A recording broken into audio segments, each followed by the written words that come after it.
Mike is yours. Ay po. Yun, magandang gabi po sa inyong lahat. Shoutout po sa mga nagpalaro dito, kay Ate Madge, kay Shadmos, pati sa nag-invite sa akin, kay Maychan, maraming salamat.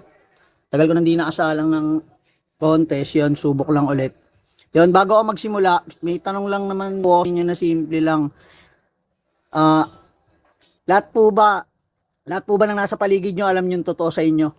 Yun lang yung isang katanungan ko. Kung lahat ba ng nasa paligid nyo tunay?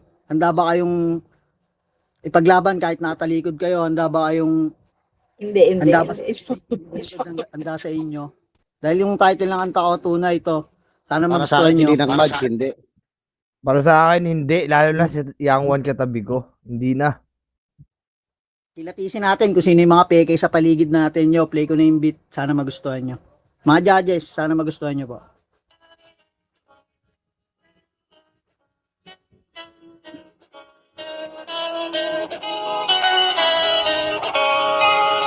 Hey!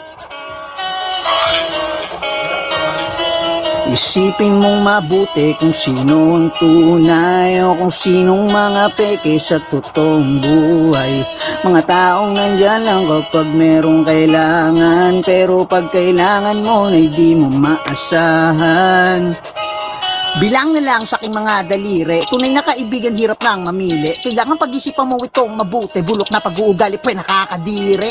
Hila, pababa sa paninira mo sa akin, nagkapera ka, baka kahimasok mo sa buhay ng ibang inatupag mo sila, yan na pala mo natitenga, ganyan talaga sila. Mga utak talangka, mga taong gusto lang sila ang tinitingala. Mga balat kayo naman ugaling pilit, tinakpan pag may kailangan lang naman magagaling ang mga yan. Ganyan talaga, mahirap mayamang kailangan mo maging tunay. Ginto pero alas, di mo kasama sa hukay. Kung pakitang tao ka, mata mo lang walang latay. Walang makikilamay pagwakas ng iyong buhay. Buos ang iyong kaibigan kung ikaw ay mahusay. Makisama makibagay, tunay ka pa sa tunay. Matutong magbigay pag mayroong nangailangan. Hihingi ka rin ng tulong, di ka laging mayaman.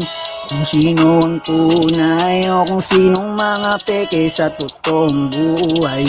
Mga taong nandyan lang kapag merong kailangan, pero pag kailangan mo na di mo maasahan.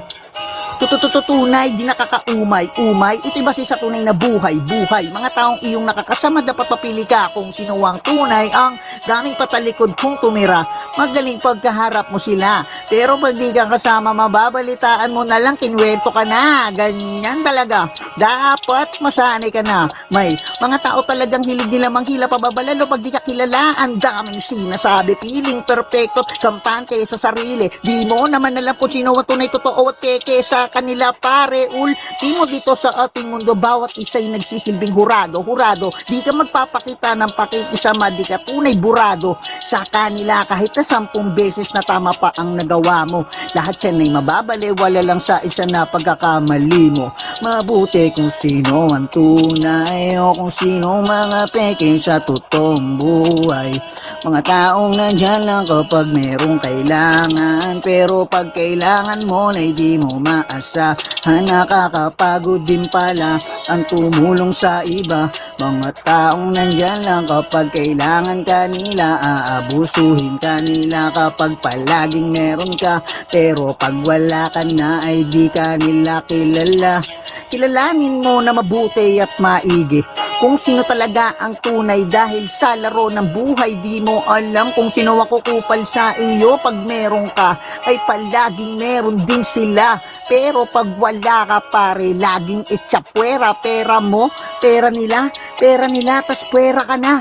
Tunay ba talaga ang kaibigan kung ginaganyan ka nila? Minsan sa sobrang bait mo, wakala nila ay tanga ka, kaya pisan ipakita mo rin kung sino ka ba talaga, para makita nila na di ka pala pang basta-basta. Kung kupal na lang, hindi pa bilang yung kinukupal nila, hindi pa siguro nila alam ang ibig sabihin ng hamalani. Kung makatao o makagago, wag nyo kaming pagtatawanan. Yun, shoutout po sa inyo, maraming salamat. Sana po nagustuhan nyo. Okay! Woo! Alupet!